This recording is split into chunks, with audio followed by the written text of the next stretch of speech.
everyone. It's Terrence Branley with the Grow IT Podcast, and today I'm lucky to have Demetrios Kontizas. Did I pronounce it correctly?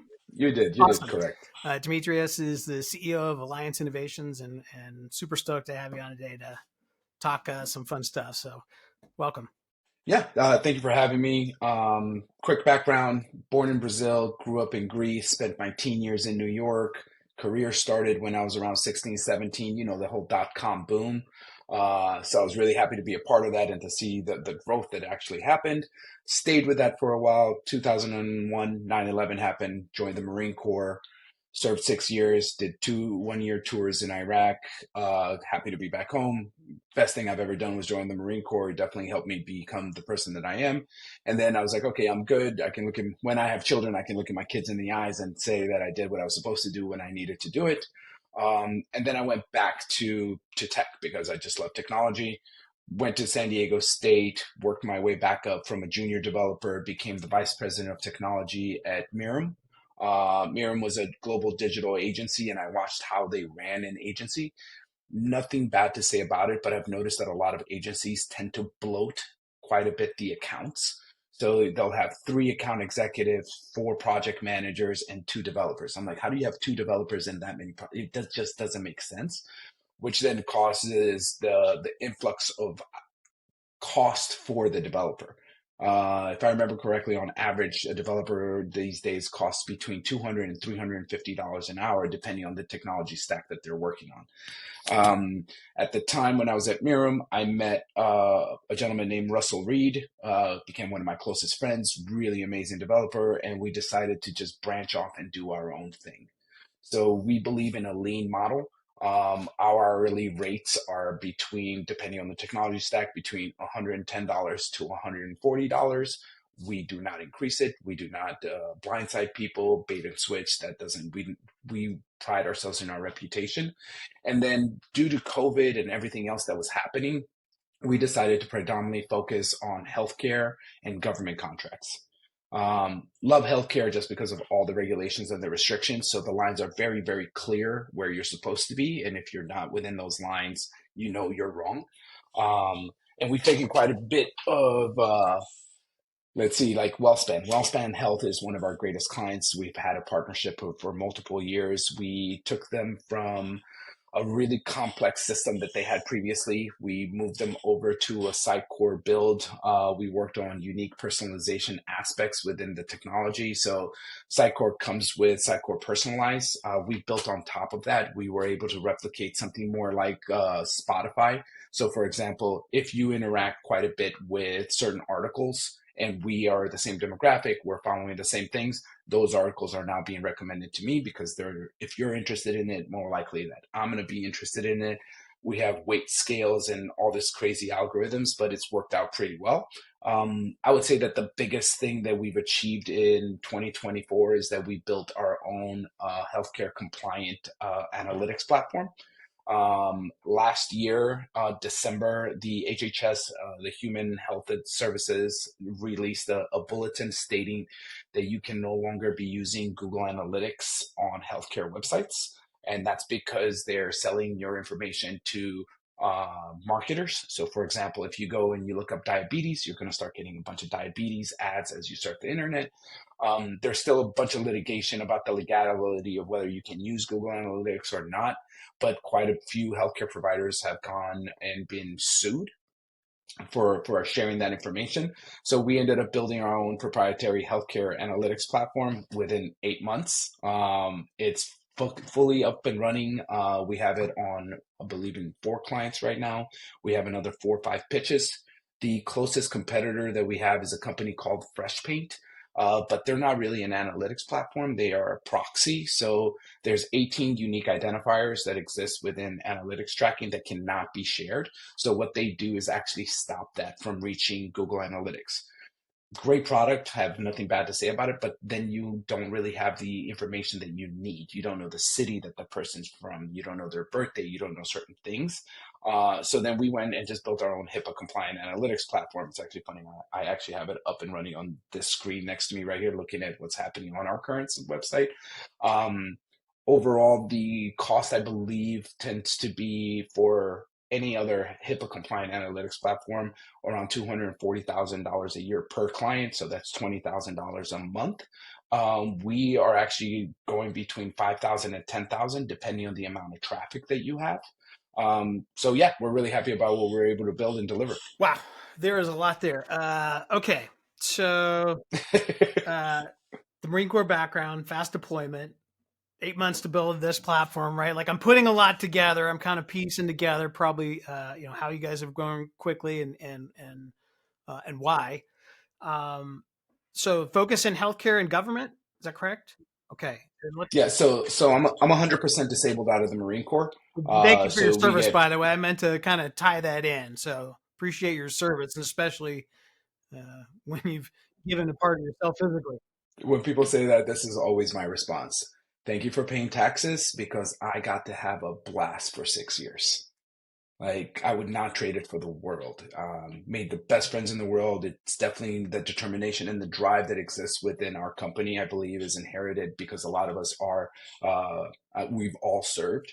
So then it's like mission accomplishment is our primary goal. You say you're going to deliver, deliver. Figure it out. Don't care. Don't sleep. Drive, figure it out, make it happen. So we pride ourselves in that. So we always try to over deliver in anything that we say we're going to do. So the Nexus are, you can see it, you can go to analytics, nexus.analytics. And you can see our kind of like white label website that we put together just so people can understand exactly what it is. Which, by the way, I'll make sure and put a link, and I'll ask you at the very end. I'll put a link in here for that as well. We turned around and it was we targeted, what was it, 11 months to complete it. We completed it in 8. We did a soft launch in 6. So everyone is ecstatically happy, and we're really excited for what we're going to do. We also incorporated AI into it, and I feel like I need to say this. People confuse natural language processing models with AI. So So they let's use it talk. in. Let's talk about that. Let's talk because again, I love diving into AI and Mhm. LLM and right. Like so, let's kind of break down for the. I'll be the idiot in the room. Break it down for the idiot in the room. In terms of the differences of those. I believe that what we are identifying as ChatGPT as AI is actually kind of like a Google search on steroids. It's able to take your natural language and process it to give you the results. True AI would be able to like cure cancer, right? You would be like, here's a problem, here's all the data behind it, please figure it out. Would you consider that to be like generative AI? Generative AI tends, yeah, I would consider it to be generative AI, but not with images. I'm talking about it. It's able to think outside of what it knows. It's able to create a solution that wasn't provided to it. And usually that deep level of AI requires quantum computing. So if you think that by paying $5.99 or whatever ChatGPT is, you really are using true AI, I'm sorry to say, but that's not true AI. It's a natural language processing model. It's interesting. You brought up the quantum computing, right? And it's interesting because those are intricately tied now, right? Because the acceleration of AI is only going to be limited by the The quantum hardware that's computing. supporting, correct. Yeah, and I mean, there's a few quantum computers down here in Southern California. I believe UCSD has one, but think about that, right? For me to be able to say UCSD has one, but everyone is using ChatGPT and now it's incorporated in your iPhone and all that, very, very, very different. But what we did is we were able to turn around and create an AI plugin that goes into our analytics platform. So I took 20 years of analytics data and I came up with this. I'm like, I'm going to try to break it. So what I requested from our platform was give me every female on every even minute, on every even year, skip leap years, and let me know what they did. For a person to come up with that report over 20 years of data, it would take a couple of days at least. And within 7 seconds, it was able to spit out a report. And then it's like, hey, do you want me to email this out to somebody? Do you want it in a PDF format? Do you want it in Excel format? So we're trying to make it where you still will need an analyst, but the analyst will be able to work 10 times faster than they would normally be working. That's the exciting part. I love hearing examples like that because I'm lucky I get to talk to a lot of leaders in IT, and hearing those it helps everyone kind of push their boundaries in what they think is capable. And everyone, a lot of people are basing it off just of their own usage of ChatGPT, right? But and it's interesting because I've heard the term, prompt engineering, right, in terms of where the humans are going to come into this. But it's much what you're talking about there, right? Is basically being able to understand the questions to ask, or to articulate what you want done ultimately, and then letting AI be the powered thinking engine behind it. I recently spoke at San Diego State, and one of the questions that the students are concerned about is like, oh, is this AI going to replace developers? And I'm like, no, it's going to facilitate developers because you still have to know what to tell it. You can't, you can tell them, hey, iterate through this array. You have to know that it's an array. You have to know how to speak to it properly so it knows what to do. So, I believe, will AI replace developers? Sure, just not anytime soon. Okay, so let's talk about in healthcare and government, but let's stick on one of the other for right now, and maybe even just stay in healthcare because we're already on that. Mhm. Who who are like your ideal prospects that you're trying to help, and who are the ones that find the most benefit, and why? Um, we tend to find clients that have some serious issues, whether it's with API integrations into platforms such as Epic. Epic, right, huge healthcare database and all that. If they're having latency issues, or they're having like some really complicated daisy chain APIs that they're having a hard time working with, that's usually when we get called in. Like if you're just spinning up a vanilla website, honestly, like we can do it, but that's not our bread and butter. Our bread and butter is to turn around and build you a custom personalization capability for that website. Our our ability is to be able to take a really complicated technical architecture and make it easy to work with, not only for your internal developers, but for anybody else that you might want to bring on. 80% of our clients, usually we come on to do a build and we end up being their agency of record for like 2 3 years. I think that's one of the main reasons why we've been successful over the past couple of years. So let's give an example of maybe some of those clients you're thinking of in terms of what you initially were engaged, for with them, and then kind of how it evolved along the way. Because I think that'll kind of help not only for folks to hear the success stories that have come out of each of those, but understand maybe what that process looks like. Certainly. Here, I'll give you an example for the inception of Nexus, the analytics platform. HHS Bulletin comes out last December. We WellSpan, one of our largest clients, turns around and it's like, hey, we don't want to get into this legality issue. Can you guys help us evaluate, these possible platforms that can replace our analytics that we currently have with Google? So we were like, great, yeah, well, not a problem. We'll go in there, we'll dive deep, we'll make sure that the data is secure, all the regulations that are necessary. So we went and talked to like 3 or 4 different possible solutions. And at that time, we were like, look, for that price tag, we can just build it from scratch. So we took a massive problem where they're like, okay, we're willing to pay so much more money externally, right? Versus turning around and being like, look, if you're going to pay that much, you might as well own the product. And at that point in time, that's where we ended up building and creating a partnership where we build it, we test it with them, and then grow that solution. So again, it's about taking a super complex problem where people are really afraid to dive into the technology. And we're like, no, we'll walk the walk and talk the talk. Give us 6 7 months and I'll give you a prototype. So that was a success. Our original relationship with WellSpan is we came on board to do an evaluation on which DXP or content management system that's a little bit more complicated than just WordPress. What CMS DXP should you use? And we were like, okay, what is your definition of success for this endeavor?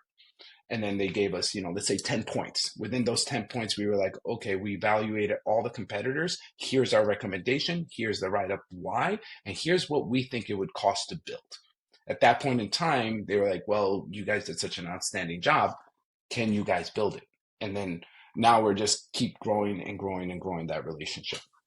It's very much like almost an M&A approach in terms of buy or build, right? I mean, you're kind of Mm-hmm. going in, helping them determine, hey, if you were to buy, right, here's the here's the feedback you're giving us, what you'd need. So we'll go out and do this analysis in terms of if you were to buy, which ones meet it. Or here's the alternative, which is if you'd like to build it, whether that be from a cost standpoint, customization standpoint, or a combination of both, right? Exactly. You hit it dead on the nose. All right. Any on the government side? So, I mean, I know we touched on healthcare.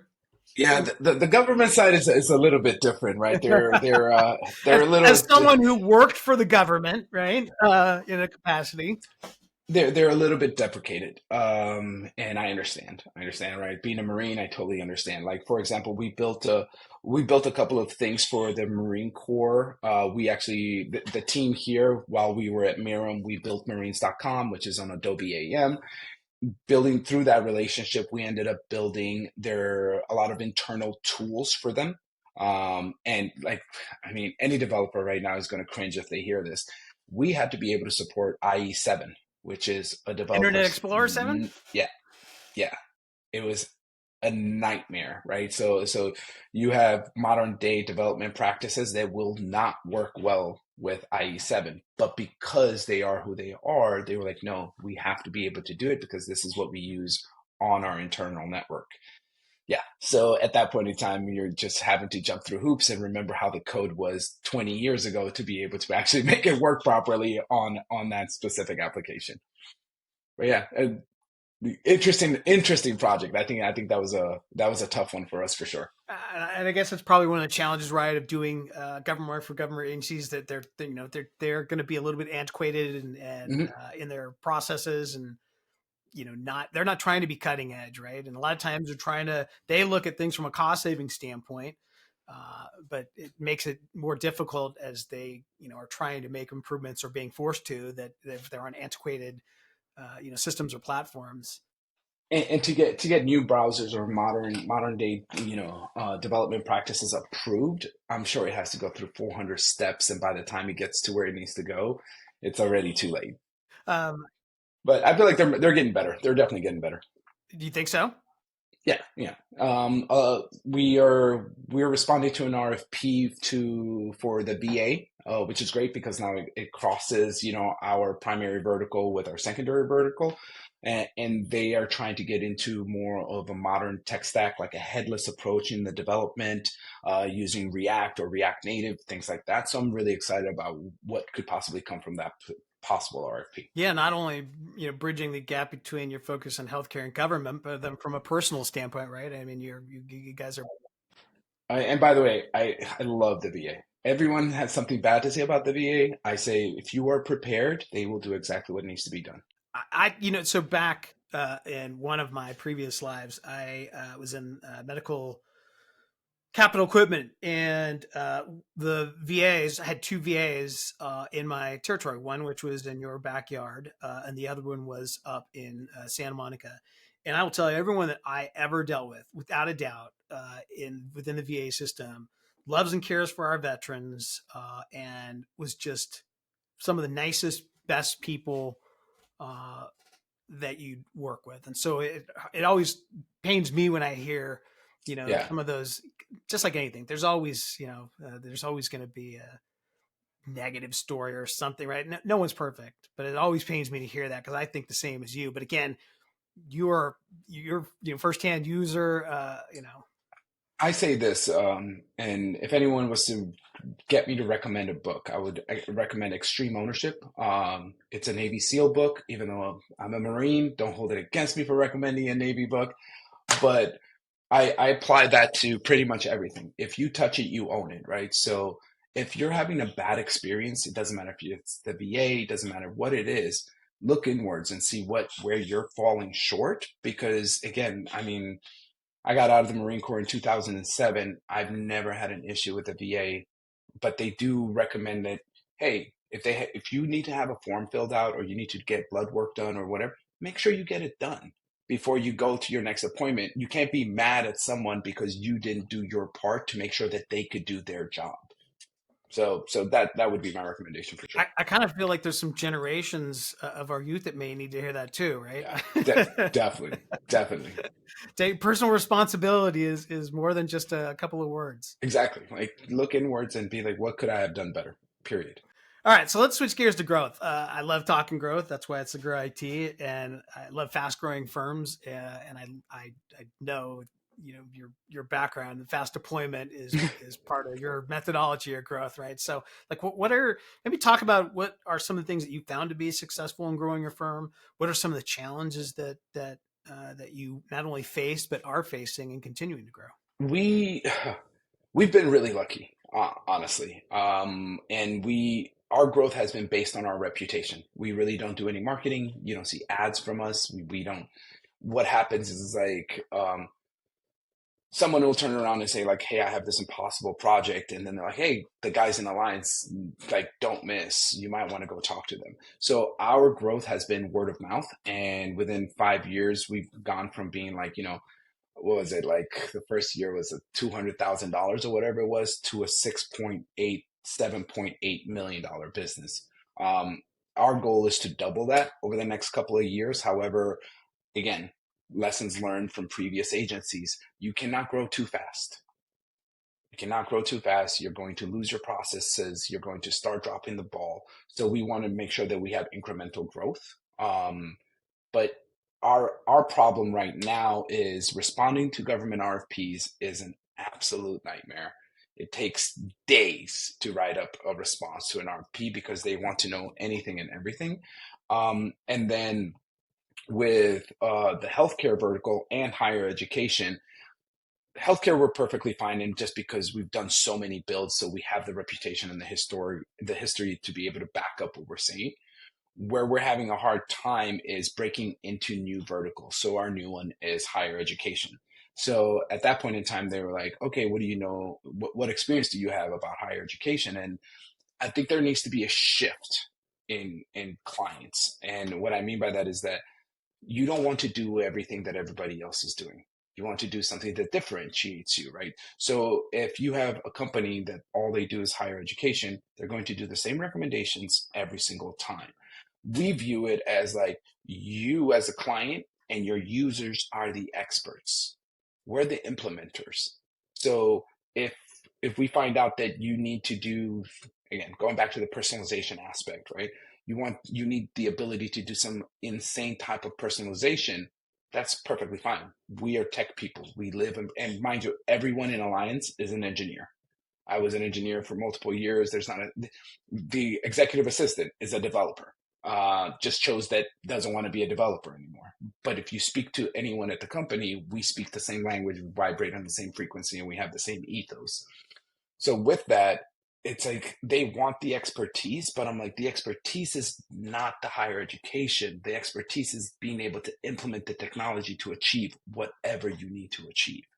And I think that if we had that, because again, you live it and breathe it every day, so you are the subject matter expert. You know your target audience better than anybody else. And then if you're doing end user testing, they will tell you exactly where you're falling short. So as long as we're able to conduct certain things like that and have the right conversations with the right individuals, we can build anything at that point in time. Yeah, and one of the things you mentioned, I want to go back to, right, is that there's like a double. It's come up a lot in the double edged sword from growing by referrals, like say, right, like it's a great thing, right, because it Yeah. ultimately means you're doing really good work, right, because other people are out there telling people about you. The hard part is that from a business operations standpoint and growth, it's not the most predictable. In fact, it isn't, right? You're like, okay, where's our next, engagement going to kind of come from? And it does make it more difficult to try and break into another industry, right? Because you just don't have a methodology in place. But then, once you have a methodology in place, you can go to an education, right? And penetrate into that vertical and go, oh, okay, much to your point, it becomes every other industry other than that. If you're all of a sudden like, hey, now we want to go into automotive, yes, is higher education different from automotive? Absolutely. But there are things that you're going to be able to apply that is the same thing. It's not rocket science. It's, a lot of going to the market, asking the market what they want, going back, creating an offer that is resonating there and moving forward. The other thing that I've noticed that we get bombarded by marketing companies, and Not a lack of them out there, is there? not a lack of them. And the thing is that there is no accountability on their part. Um, I I just had Describe it. that. I want you to talk to that. What do you Sure, mean by that? sure. Okay, we alliance, right? Let's say I was building something for you. I'm held to a budget. I'm held to a delivery date, and I'm held to a quality standard, right? I miss any of those, there's an issue. These marketing companies turn around and they're like, I'll get you 10 calls. I'll get you on 10 calls. Okay, who am I meeting? Is this person have the signing authority to have this conversation? Or are you just putting me on a phone with someone so then you get, your payment at the end of the month? Because at the end of the day, it's like, do I expect the marketing company to close things for me? No, I do not. But just like my biz dev person, I would expect them to get us in the room with the right people that need our skill set and our capabilities. And I'm noticing, there's a lot of Eastern European companies that are just like, we've 10,000 partners. And I'm like, yeah, but they're not really real partners. Or so you got me in a room with the executive assistant of the vice president that makes the decision. I'm like, this person, not putting anyone down, but I'm like, I need to have the person that has the signing authority also that needs what we are trying to solve for them versus like, oh, I'm going to just get you in front of an executive vice president at, Scripps Health. Well, if they don't need a build and they're happy with where they're at, you're wasting this person's time and you're wasting my time as well. And that's what I'm noticing quite a bit. So I'm going to use your analogy. You touched on it earlier. You're talking about if someone came to Alliance and wanted them to build a website, right? And you're kind of like, right? It's kind of like overkill, right? And the equivalent of, bringing the Marines to a law enforcement type of activity, right? It's Yeah, like, yeah. like, hey, if there's a law enforcement activity, if you have a parade in San Diego, you're getting the San Diego, police department there to, sit there. You're not bringing in the Marines, right? Like that, they have a completely different, mission. And I think the analogy I would draw to that is that, a lot of folks when they're out there trying to look for some, marketing Legos or sale, whatever that's going to help move the needle, that there's plenty of people out there that will sell them, anything that isn't really the solution, right? I Hmm. mean, even to your point, those people that want a website, I would bet you're probably telling them, hey, you know what, there's different ways, like there's other firms that you can use that probably are going to satisfy. We'd be overkill for that, right? And I think part of it is that, marketing agencies will typically, um, there's not a lack of people that will buy the services, right? Because they're hoping that someone has the answer because it's hard. It's not easy. It really isn't, right? And, to that point, they're going to sell what's easy rather than what's right and what's going to be the best holistic, endpoint for the client. And we have partners, right? So we'll literally turn around and I just got off of a call earlier today where it boiled down to that they don't really need they need a static kind of WordPress, very straightforward kind of build. And I'm just kind of, hey, you know what? We have smaller partners that I can send you to that specifically focus on that. Their overhead cost is a lot less. We are willing to sign our name on the line because we are recommending them. We know they will deliver. They have a similar mindset. They just work on smaller projects versus turning around and being like, you want a WordPress site, and instead I'm selling you something that costs over $2 million. It's not beneficial to you. And at that point in time, once a client realizes that, then you lose that trust and that faith that they have in you. And we'd much rather send you somewhere else to get it done the way that you need it to get it done at the level of complexity that you need it versus to turn around and ruin our reputation. It's a difference. It can be very simplistic in terms of it's a difference between viewing it as a true partnership versus looking at someone as potential revenue, right? It's huge, right? And to me, the partnership is like, hey, I'm putting myself in my client's shoes, right? I know you hear thrown around a lot, right? In terms of like, hey, we do what's best interest of our clients, but it's like truly that different saying, hey, am I being a good partner? Because sometimes it's not always easy to even have those conversations as a good partner, or am I viewing them as a source of revenue, right? It's that, and also being an engineer by trade. I don't want to work on a WordPress website. Like the guys are engineers. Like, the women and men that we have within Alliance are like hardcore engineers. If I was to tell them, hey, we're going to start building WordPress sites, I'd begin losing my talent. They want to be challenged. They want to grow their skill set. They want to, use modern day practices, not just, hey, let's just put money in the bank. It does no good. I want to make sure that both the client and we are happy. Okay, we talked about this earlier. We talked about AI, and that kind of steals the thunder of some of my question here, which is, the coming trends. But it's like it's not even normally it's just like, hey, let's just talk about AI, and what are some of the trends that you see, and it can be obviously respective to AI and the different types of clients and how they're looking to integrate it, or how they're the conversations that they're having even in organizations. The integrations that I'm seeing within AI, I'm kind of afraid of some of the things that are happening because there's a blind trust that I'm seeing out in the market where it's like, hey, I'm going to integrate an AI model within my chatbot and it's going to be able to answer everything. We have to remember that what you put in is what you get out. So depending on where or how it was learned to respond to certain questions, like for example, ChatGPT checking pretty much everything on the internet. It might give you an answer that's actually wrong. But people, because they take the assumption that it's AI, they automatically take it that it's perfect. The other thing that I'm seeing quite a bit is, and again, going back to the marketing companies, I'm getting the exact same emails from multiple different marketing companies. Hello, Demetrios. Hope you're doing well. I'm like, okay, I already know. I like there's not anyone, there's no finesse in how it's being used. They're just using it straight out of the box. And I feel like there's no true validation on what it's actually putting out because it sounds good, it looks good, doesn't mean that it is good. I would agree. And I think part of it is, again, we have to continue to remind ourselves both. I keep going back to the prompt engineer, right? Because it's like that is my way of reminding people. It's like, hey, you're the driver in this, right? So and it used to have the same conversations with like data, right? Mhm. Trash in, trash out type of thing. It's like, hey, if you ask good questions, it's going to continue to reiterate, but you've got to have you still have to get analysis and the responses you're getting, and then help it to learn more and to go out and do a better job of getting you the information you want. I do think it's interesting that the prompt engineering aspect of where you're asking it how to ask the question.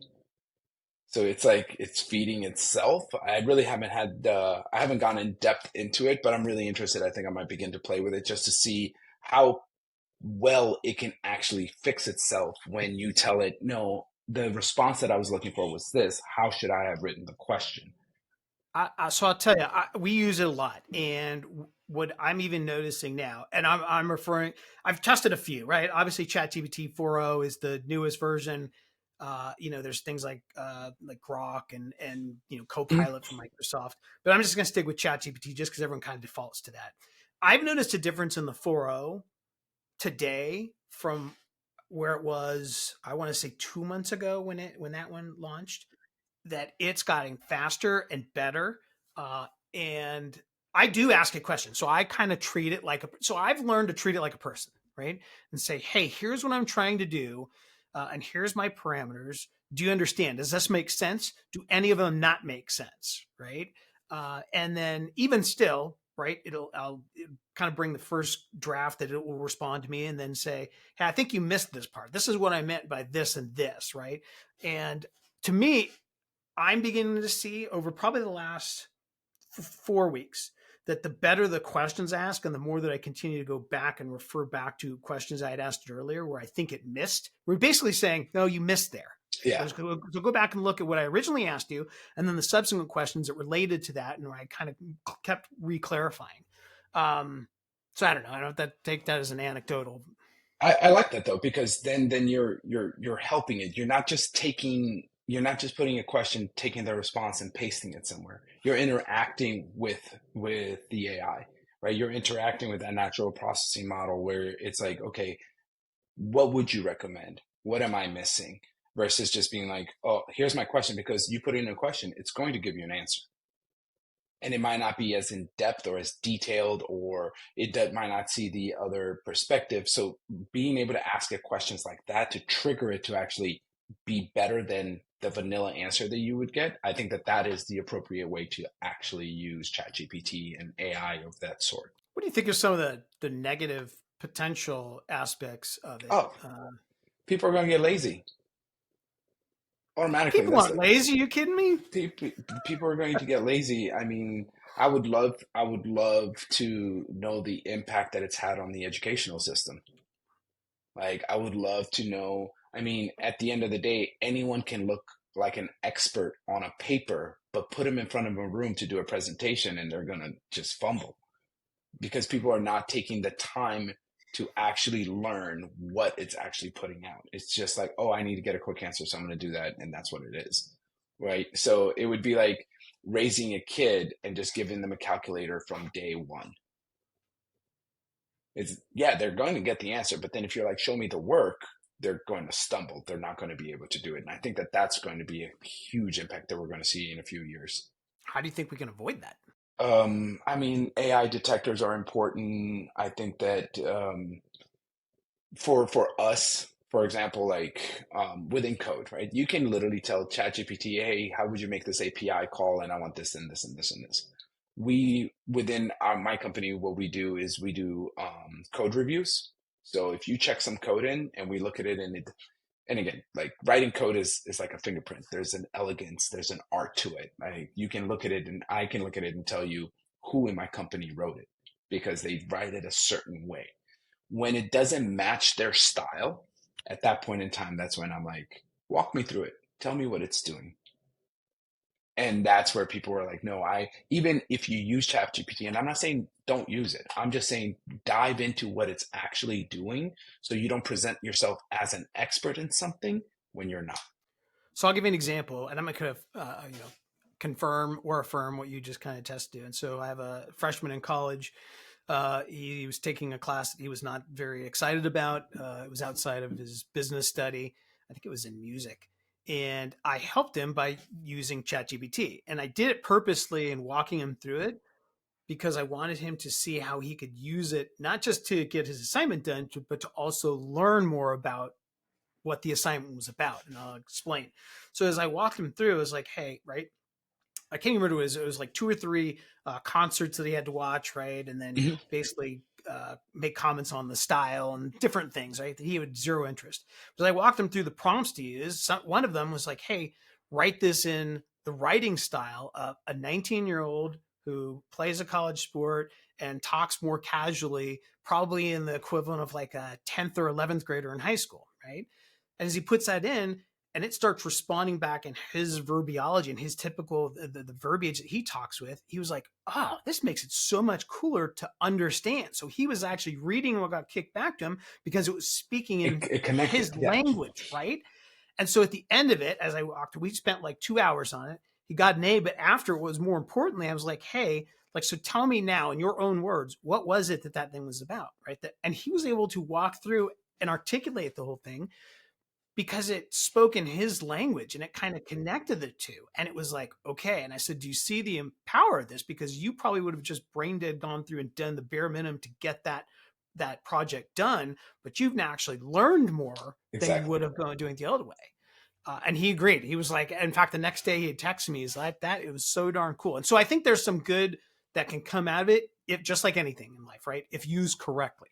Exactly. Put in a little bit more work versus just copying and pasting it. Like the fact that you got it to respond in a way that resonates with your son, that's the key part. Because I even guarantee you that he probably read it and it was actually like fun because it's like speaking to someone of his age and his level. But then once it resonates, it's going to stick to his brain. But if he read it, the original response, it's not going to stick. It's going to, It didn't, right? In academic language, but it converted into his language, and he got it and was excited about it. To your point.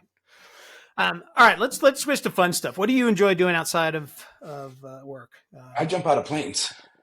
This doesn't surprise me from a Marine. But go ahead, continue. Yeah, and I want to hear this. So, one of my my older son, his 2 buddies go to West Point.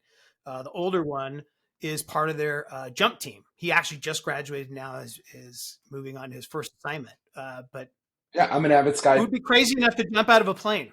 Everyone says like no one should jump out of a perfectly good airplane. What they need to understand is that there's no such thing as a perfectly good airplane. Unfortunately, we're seeing that more and more today, right? Exactly, exactly.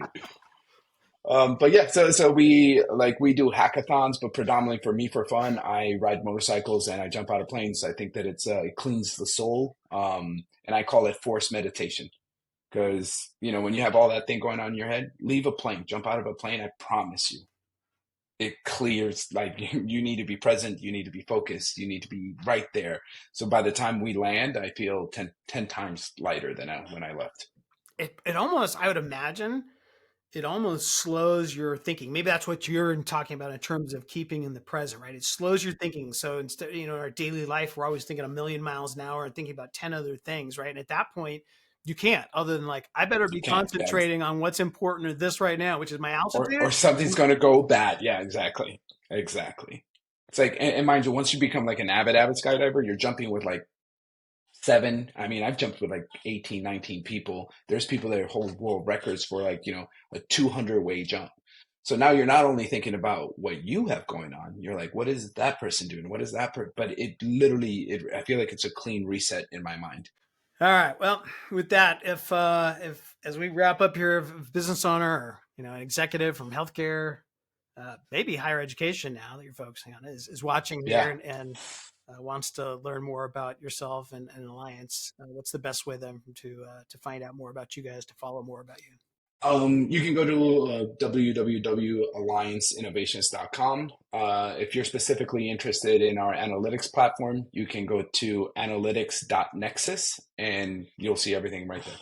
And you're on or on LinkedIn as well. So I am on LinkedIn. Yeah. I'm not married. I don't have any kids. Feel free to reach out anytime. I don't sleep very much. Yeah. Anytime you want to reach out, feel free to. Usually I've heard that too from the folks that are new fathers. They're like, reach out anytime. Good chances I'm up between like 12 in the morning and 6 in the morning. So, at least now you have something in common with those. That's awesome. That's awesome. Thank you for the time, Terrence. I really appreciate it. Demetrios, I really appreciate your time. I've enjoyed our conversation, and we'll look forward to catching up with you again. And you know what? Thank you for your service. For paying for, I would gladly do it. It's a funny thing that you said it that way, but our tax dollars should go more towards our veterans overall. If you got a 6 years out of it, and granted, and frankly, it's transferred over to business, right? I mean, the things that you learned over there transferred to business. So frankly, in terms of my return on investment as a taxpayer, I'll take that any day of the week. So you're welcome. I was referring to you guys, to police officers. I don't think police officers get enough credit. I think that they put their lives on the line every single day, and all they want to do is get back home to their families. I'm blessed to say I've never had a bad interaction with a police officer, but that's probably because I treat them with the utmost respect, as you should. And if I got pulled over, it's probably because I did something wrong. And much to you said that the 9/11 was kind of your, point where you were stepped up to giving back to the country. I think we all need to find ways, and there are different ways to do it. It doesn't have to be the military or law enforcement, where I was a volunteer for 10 years. It can be a volunteer in your community, but there are things that we can all do in our daily and lives to give back to our communities that makes us a better community, makes us a better country. And maybe that will keep us from some of the discord that we see, in our country now. Yeah, definitely. Definitely. Again, Terrence, thank you for the time. Yeah, I've enjoyed it. We're going to do this again. I can tell you. Definitely. Looking forward to it. All right, bud. Thank you. Take care.